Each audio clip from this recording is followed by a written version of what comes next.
assim como o Brasil, Rondônia tem mostrado nos últimos tempos uma inequívoca e crescente vocação agrícola, batendo recordes sucessivos em sua safra de grãos e nos índices de produtividade relacionados à área plantada.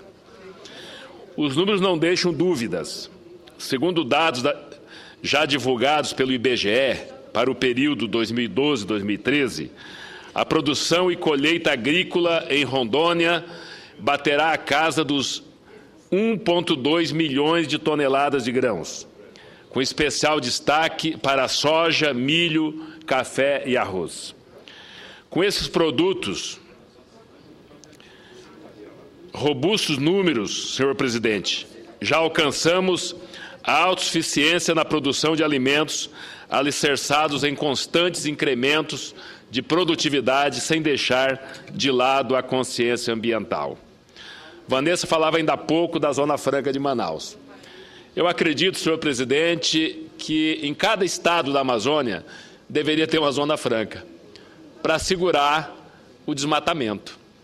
O estado do Amazonas, que é o maior estado do Brasil, e cabe a alguns países europeus dentro dele, preserva 97% das suas florestas. Apenas 3% do estado do Amazonas foi desmatado. E eu sempre falo aqui nesta tribuna que isso é fruto dos incentivos à Zona Franca de Manaus. Senão, a população do Amazonas teria avançado sobre a floresta, desmatando para poder sobreviver como os outros estados.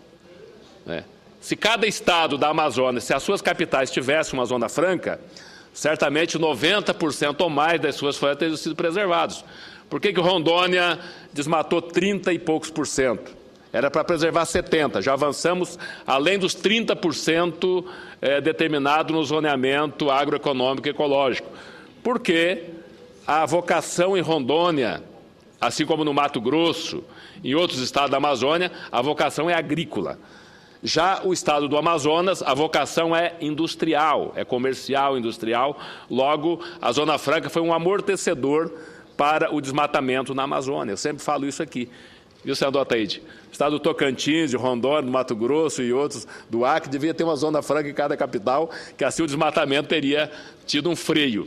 Então, eu acho que é importante, foi importante a criação da Zona Franca de Manaus, é importante a sua preservação, mas eu gostaria que fosse estendido, se não em todo, mas pelo menos em parte, os benefícios da Zona Franca de Manaus para o estado de Rondônia e para outros estados da Amazônia.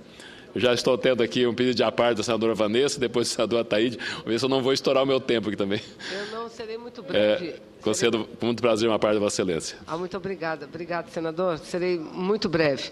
Apenas para cumprimentá-lo, Vossa Excelência, que é senador da República já há bastante tempo, e foi governador do estado de Rondônia. Então, Vossa Excelência, melhor até do que eu, como um administrador que foi de um importante estado da região amazônica, sabe o que representa a Zona Franca de Manaus. Eu tenho dito que o nível de desmatamento do Amazonas ser bem menor do que dos demais estados não é por conta de que tivemos melhores governadores ou governadores mais comprometidos com o meio ambiente, não. É porque temos uma alternativa econômica que o estado de Rondônia não tem, que o estado do Acre não tem.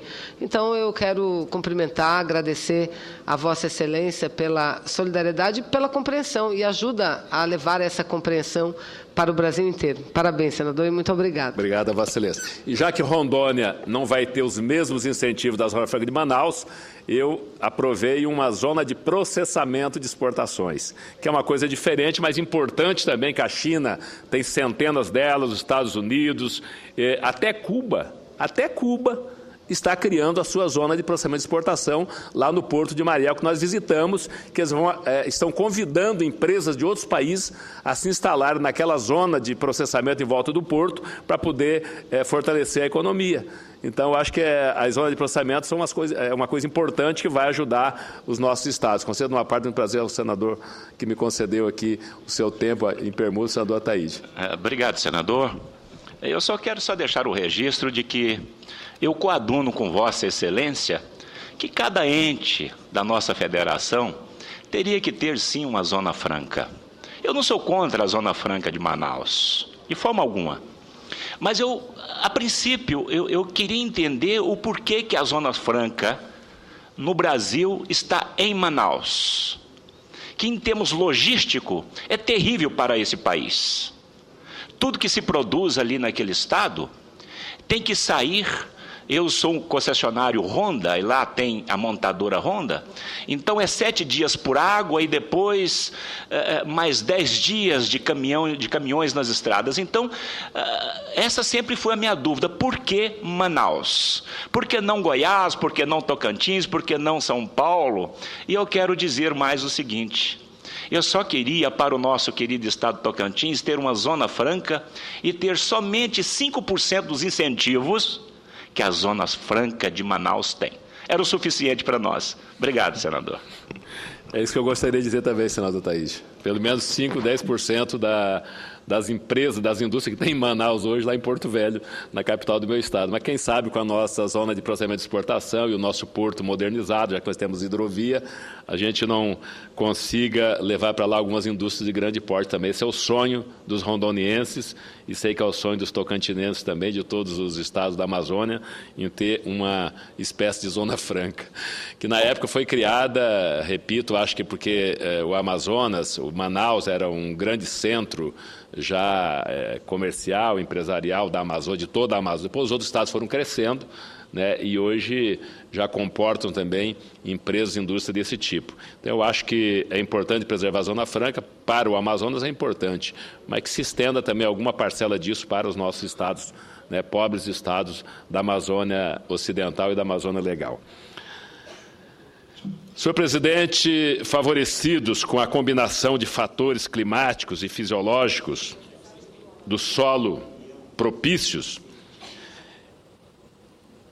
crédito facilitado e forte investimento em novas tecnologias, os agricultores rondonienses têm obtido insofismável sucesso na ampliação de sua produção, sem avançar em áreas de proteção e preservação ambiental. Basta olharmos o desempenho de suas principais lavouras, segundo dados recentemente divulgados pela Secretaria de Agricultura do Estado de Rondônia, para constatarmos com clareza a magnitude desse processo. No cultivo do milho, constatou-se um ganho de 26,7% em sua produtividade média, sem aumento de área plantada. Na lavoura do café, com o desenvolvimento de novas técnicas de poda, adubação e irrigação, chegou-se a um incremento de quase 10%, mesmo com uma redução de 8,9% da área cultivada. Nós estamos aumentando a nossa produtividade numa área plantada até menor. Na de soja, senhor presidente, um dos carros-chefe da nossa pauta de exportações, conseguiu-se um portentoso aumento de 15,55% de produtividade, bastante significativo para um cultivo já bastante desenvolvido e aperfeiçoado no país.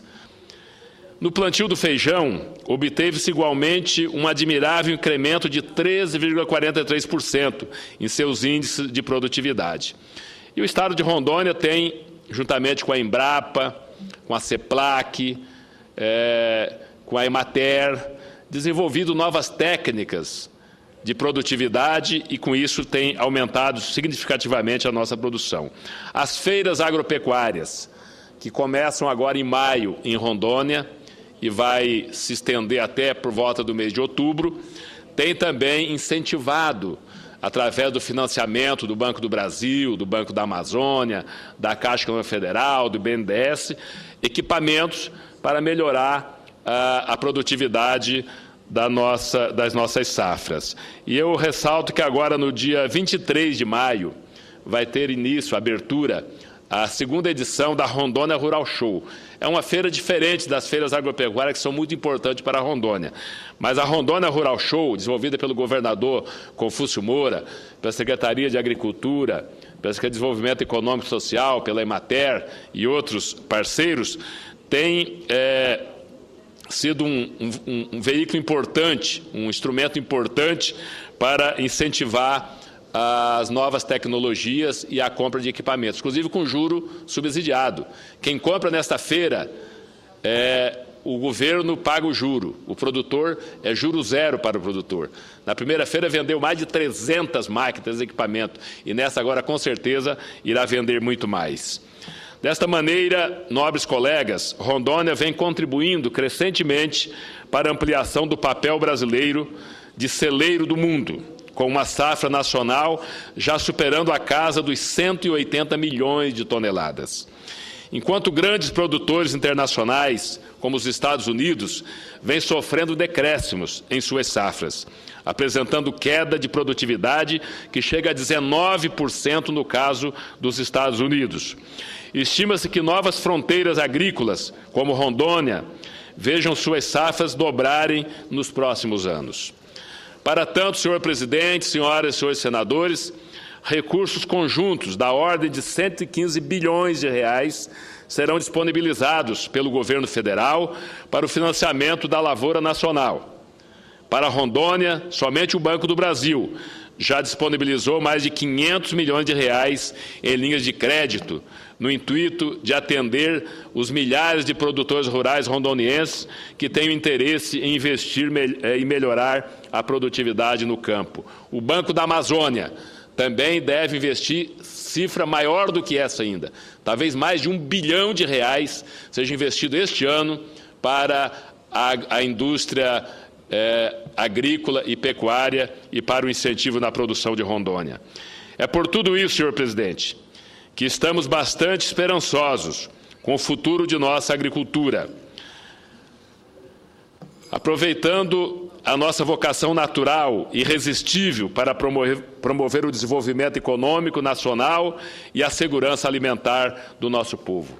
Era o que tinha, senhor presidente. Muito obrigado.